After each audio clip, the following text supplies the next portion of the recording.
नमस्कार दोस्तों, मैं हूं रचना सिंबालो। तस्वीरें आप देख रहे हैं हरियाणा के करनाल की CI2 से। CI2 को एक बड़ी कामयाबी मिली है। अगर आपको याद होगा, कल हमने आपको खबर दिखाई थी, गोंदर गांव में गोल्डी की हत्या कर दी जाती है। हत्या अजीत, जो घर परिवार वाले हैं, वो अजीत नामक युवक पर आरोप लगाते हैं। CI2 को एक बड़ी कामयाबी मिली है, आरोपी को गिरफ्तार कर लिया गया है। उनके इंचार्ज हमारे साथ जुड़े हैं, उनसे बातचीत करते हैं और जानते हैं कि कैसे उन्होंने उसको पकड़ा है। आप भी हमारे साथ तस्वीरों में बने रहिएगा। वीडियो को भी ज़्यादा से ज़्यादा लाइक और शेयर करना मत भूलिएगा। CI2 से जहाँ पर आपने कल मामला देखा होगा कि करनाल के गांव गोंदर में तस्वीरों में आप देख सकते हैं कि जिस तरीके से हमने आपको कल खबर दिखाई थी, गोंदर गांव में हत्या का मामला सामने आया था कि गोल्डी की हत्या कर दी गई थी गोली मारकर। उसी में CI2 को एक बड़ी कामयाबी यहां पर मिली है। अजीत को गिरफ्तार कर दिया गया है। तस्वीरों को ज़्यादा से ज़्यादा शेयर ज़रूर कीजिएगा, क्योंकि CI2 के एक बड़ी कामयाबी यहाँ पे मिली है और आरोपी हम आपको साथ में दिखा रहे हैं। तस्वीरों में आप देख सकते हैं कि गोंदर गांव में जो हत्याकांड हुआ था, गोली मारी गई थी गोल्डी को अजीत के द्वारा। परिवार वालों ने आरोप लगाए थे। एक बड़ी कामयाबी CI2 को यहाँ पर मिली है। आरोपी को गिरफ्तार कर दिया गया और यही वो युवक है। आप देख सकते हैं कि छोटे से थोड़ी देर के गुस्से की वजह से इस युवक ने एक तो अपनी जिंदगी भी खराब कर दी और साथ ही में गोल्डी की जान भी ले ली। क्या कुछ कहना चाहेंगे, कमेंट करके जरूर बताएगा। यहाँ पे के मोहनलाल जी, क्या कुछ ये पूरा मामला था? कल परिजनों ने जाम भी लगाया था और जिस तरह से दबाव था पुलिस के ऊपर, एक यानी कि जल्दी कहीं ना कहीं सफलता मिली है। कल निसिंग जीत पैलेस में एक शादी थी, जो राजेंद्र राणा हैं गोंदर गांव के, उनके लड़के की शादी के बाद जो पार्टी थी वो रिसेप्शन पार्टी थी। और रिसेप्शन पार्टी में ये पूरे गांव का वहाँ पे बुलाया हुआ था। इसी शादी में पार्टी के दौरान इनकी शराब को लेकर इनकी दोनों पक्षों की झगड़ा हुआ।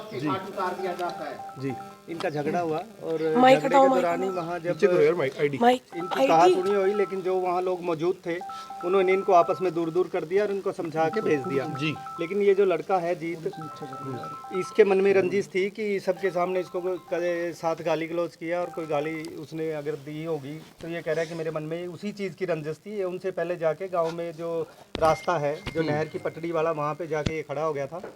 वेपन इसने अपने घर से उठा लिया कि बदला लेने के लिए। वेपन था इसके पास? नहीं, नाजायज असला है। और जैसे ही वो लड़का गोल्डी गांव में आया और नहर की पटड़ी पे से वो गुजरने लगा तो इसने तुरंत उसको नहर की पटड़ी पे ही गोली मार दी।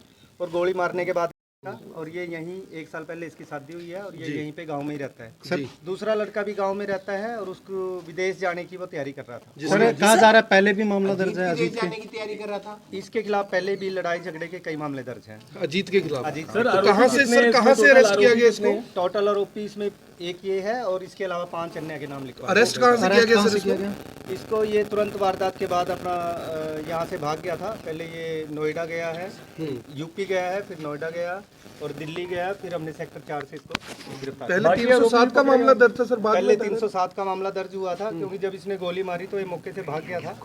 लड़के को गोली लगी तो उसको हॉस्पिटल ले जाया गया और हॉस्पिटल में उसके भाई के बयान पे मुकदमा दर्ज किया था 307 का, लेकिन इलाज के दौरान उसकी अस्पताल में मृत्यु हो गई। सर जो वेपन है इसके पास मिला है, ये देखा जाएगा वेपन कहाँ से लेके आया? क्योंकि पहले से वेपन रखा हुआ था तो हो सकता है किसी और वारदात में भी इस्तेमाल किया हो। अभी मिला नहीं है, लेकिन इसने जो बताया है कि वहाँ छुपा के रखा हुआ है यूपी में। अभी इसको रिमांड पे लिया जाएगा। नाजायज असला है, इसके पास लाइसेंसी असला नहीं है। अभी इसको पुलिस रिमांड पे लिया जाएगा। कौन कौन लोग इसमें शामिल हैं सबकी जांच की जाएगी। सबका जहाँ से भी असला दिया जो इसमें संलिप्त है सबको अरेस्ट किया जाएगा। झगड़ा गाड़ी बरामद की जाएगी। जिस असले से इसकी मर्डर किया है वो असला भी बरामद।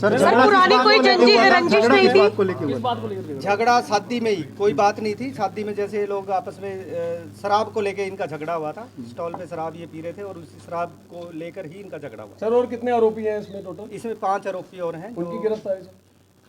इसके बाद आज इसको गिरफ्तार किया है मेन मुलजिम को। इसको पुलिस रिमांड पे लेंगे अभी, और रिमांड के दौरान जो भी इस मर्डर में संलिप्त पाया जाएगा, जिसकी भागीदारी मिलेगी, सबको अरेस्ट किया जाएगा। गांव वालों का आरोप है कि काफी हथियार इनके पास पहले ही थे, गांव में लेकर घुमा करते थे हथियार। जी हाँ, कल गांव वालों ने इस मर्डर को लेके 4-5 घंटे रोड भी जाम किया था और जो गाँव में काफ़ी माहौल गर्म था कल, इसीलिए हमारे एसपी साहब ने 3-4 टीमें हमारी बनाई थी अलग अलग से, ताकि जल्दी मौके पे इसको अरेस्ट किया जा सके और ये बाहर ना भाग सके। तो गांव वाले और भी काफ़ी एलिगेशन लगा रहे थे क्योंकि हथियार इसके पास था ही। गांव वाले ने देखा होगा कि हथियार पहले से, इसलिए वो कह रहे थे कि इसके पास हथियार है, और क्योंकि इसके खिलाफ पहले भी लड़ाई झगड़े के मुकदमे दर्ज हैं, तो शरारती किस्म सर अमनदीप मामले में जो चौथा आरोपी वो भी अभी और टीमें भी लगी हुई हैं। मनदीप वाले मामले में चौथा आरोपी पकड़ लिया था, अमनदीप वाले में, और उससे वो गाड़ी जो थी वो लेके गया हुआ था, वो भी बरामद जो सामान था सर वो भी बताया जा रहा है गंदे नाले से बरामद हुआ। उसमें जी हाँ, उसमें यहाँ से जाने के बाद उन्होंने जो मोबाइल था अमनदीप का उसको तोड़ दिया था हथौड़ा मार के जी, और जो और उसका थोड़ा बहुत सामान था उसके बैग में उसको जला दिया था जी, और वो जली हुई हालत में ही हमें गंदे नाले से बरामद हुआ। सर सबूत जो नष्ट किए गए उसकी भी धारा। तस्वीरें आप देख रहे थे करनाल के CI2 से, जहां पर CI2 को एक बड़ी कामयाबी मिली। अगर आपको याद होगा तो कल हमने आपको तस्वीरें दिखाई थी मर्चरी हाउस की, जहां पर गोंदर गांव के एक युवक गोल्डी की हत्या कर दी गई थी। अजीत नामक युवक पर परिवार वालों ने आरोप लगाए थे और आज CI2 को बड़ी कामयाबी मिली। उन्होंने अजीत को गिरफ्तार कर लिया। जब हमने उनसे बातचीत करी और जाना कि उन्होंने कैसे पकड़ा, तो उन्होंने बताया कि वो फरार हो गया था गोली मारकर। हमने कहा कारण क्या था, तो उन्होंने बोला कि जो उनके बीच में लड़ाई हुई थी, उन्होंने कुछ उनके साथ बदतमीजी की थी। अजीत ने कहा कि गोल्डी ने उनके साथ कुछ बदतमीजी की थी, कुछ गलत शब्द बोले थे, वही रंजिश उनके दिमाग में रह गई थी, वही बात उनको उनके मन में रह गई थी। तो जब नहर पर उन्होंने उनको गोली मारी है, और ये भी कहना था कि अजीत की अगर बात की जाए तो जो हथियार उनके पास था वो भी अवैध था, यानी कि लाइसेंस भी उनके पास नहीं था, जैसे कि गाँव वालों ने बताया था या परिवार वालों का कहना था कि उसके पास अवैध हथियार हैं। तो वो उनका बिल्कुल सही कहना था, उसके पास काफ़ी सारे अवैध हथियार भी थे, और पहले से भी कई लड़ाई झगड़े के मामले अजीत पर पहले से ही दर्ज हो रखे हैं। अगर मैं मामले की बात करूं तो 307 का पहले मामला दर्ज किया गया, अब 302 का किया गया है। रिमांड पर अजीत को लिया गया है। बाकी जो लोग हैं, कौन कौन उनके साथ जुड़े हुए थे, जब उनसे पूछताछ की जाएगी तब पता चलेगा। आप लोग क्या कुछ कहना चाहेंगे कमेंट में लिखकर ज़रूर बताइएगा। वीडियो को भी ज़्यादा से ज़्यादा शेयर ज़रूर कीजिएगा। धन्यवाद।